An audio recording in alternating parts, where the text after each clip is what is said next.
Dreams में बता देता है।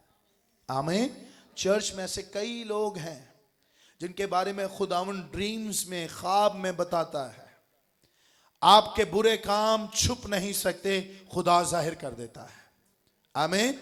और हो सकता है वो ही आपकी परेशानी का सबब बने हैं। यहां बथेरे ऐसे बैठे होंगे, मुझे माफ करिएगा, जो अपनी वाइफ के साथ किसी और के साथ भी यारी लगाए बैठे हैं। या मुझे माफ करिएगा, यहां ऐसा भी कोई बैठा होगा, कोई बहन जो अपने शौहर के साथ भी रह रही है और कहीं और भी रह रही है। और मैं बताना चाहता हूं कि यह खतरनाक हालत है, इससे घर तबाह हो जाते हैं। हो सकता है यहां कोई ऐसा बैठा है जो बदियों को घर में दबाए बैठे है, और आपको यह लग रहा है कि आपके पास्टर को नहीं पता, आपके चर्च को नहीं पता, लेकिन मत भूलें कि आपके खुदा को, आर यू एग्री, खुदावंद को पता है। और खुदा जाहिर कर देता है। क्योंकि एक दफा मैंने कलाम सुना था कि बदी बदी नहीं छुप सकती। और ये बदी जो है, ये लानत बनी हुई है घरों में।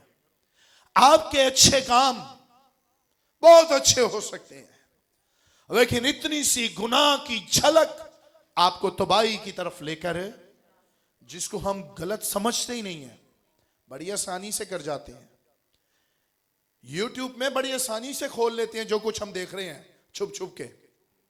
यकीन करें, पिछले दिनों में मुझे खुदावन ने एक शख्स के बारे में बताया है कि वो यूट्यूब में क्या क्या देख रहा है। और मेरा अभी एक विजिट हुआ है उसके पास। भैया आहिस्ता आहिस्ता मैं जा रहा हूं। खुदावन बताने की कुव्वत रखता है कि हम क्या देख रहे हैं। या यंग लड़के लड़कियां बैठे हैं, मैं आपको रिक्वेस्ट करना चाहता हूं, प्लीज इन चीजों से बाहर निकल आए। ये बीमारी का सबब बन सकते हैं, ये लानत का सबब बन सकते हैं, ये आपको बदरूहों के अंडर करने का सबब बन सकते हैं। इसलिए इन चीजों से अवॉइड करें। ये आपको मौत के नजदीक लेकर है। जो ऑनलाइन देख रहे हैं यूट्यूब में, जो फेसबुक पर, मैं कहना चाहता हूं कि अगर आप खुदावंद के कलाम पर अमल करना चाहते हैं और बरकतें लेना चाहते हैं, तो फिर गंदी आदतों को छोड़ना पड़ेगा। आमीन। मुत्तफिक हैं? हालेलुया। और अगर बुरी रूहें घर में काम कर रही हैं, तो उसका सबब भी हम हो सकते हैं। तो सबसे अच्छा काम जो इसने किया, 25 साल की उम्र में इसको खुदावन ने सल्तनत दे दी। मेरे साथ निकालिएगा दूसरा तवरीक 29वां बाब निकाला आपने? ओके, देखिए अभी इसकी स्टार्टिंग कैसी है। पहली आयत से पढ़ें। हिजकिय्याह 25 बरस का था जब वो सल्तनत करने लगा, और उसने 29 बरस यरूशलेम में सल्तनत की। और कितने बरस? हाँ, उसने 29 बरस तक खुदावन की हुजूर में सल्तनत की। ओके। उसकी माँ का नाम इबिया था, जो जकरिया की बेटी थी। उसने वही काम जो खुदावन की नजर में दुरुस्त है, ठीक उसी के मुताबिक जो उसके बाप दाऊद ने किया था, किया। उसके बाप ने क्या काम किया था जो खुदा की नजर में दुरुस्त है? उसके ऑपोजिट उसके बेटे ने क्या काम किया जो खुदा की नजर में क्या था? दुरुस्त था। और तीसरी आयत पढ़ेंगे।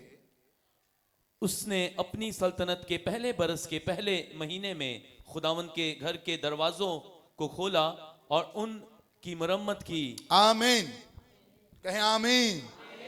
उसने अपनी सल्तनत के पहले बरस के पहले महीने में, पहले बरस के फर्स्ट ऑफ ऑल क्या किया?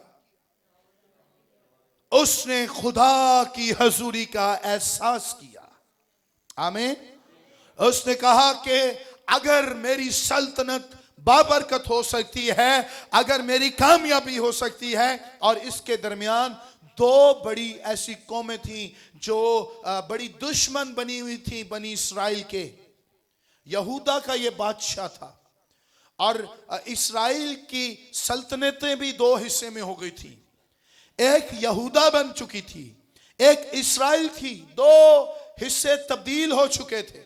दोनों के बादशाह भी अलग थे और दोनों के ऊपर जो कौमें इन पर ज्यादा हैवी हो जाती थी वो असूरी थे और वो मिस्री थे। कौन थे? लिख लें, असूरी दोनों। और माबूदों की और देवताओं की और मंदिरों में जाकर उनकी इबादत करने वाले लोग। सुने सुने गौर से, दोनों कौमें कौन सी थी और कौन सी थी? दोनों ही बुतप्रस्त, दोनों ही। और ये कौन से लोग थे? यहोवा जिंदा खुदा की इबादत करने वाले लोग। और हिजकिय्याह को पता चल गया, सुने, यू आर नॉट वॉचिंग, मुझे देखिए। हिजकिय्याह को पता चल गया कि अगर मेरी हुकूमत में कामयाबी हो सकती है और अगर मैं अपने दुश्मनों पर हैवी हो सकता हूं तो पहले फर्स्ट ऑफ ऑल मुझे खुदावंद के हजूर में जाकर हैकल के दरवाजों की मरम्मत और उसको खोलना जरूरी है। आमीन। और मैं बताना चाहता हूं कि अगर आप और मैं खुदा की हजूरी का एहसास रखेंगे, सबसे पहले खुदा की हजूरी में जाएंगे, तो खुदावंद हमारे लिए भी आसमान खोल कर, आमीन। ये बच्चा तंग कर रहा है, कोमल का बेटा, और सब उसको ही देख रहे हैं। उसकी माँ उसको देख रही है, अब मुझे देखें, आप मुझे डिस्टर्ब कर रहे हैं आगे।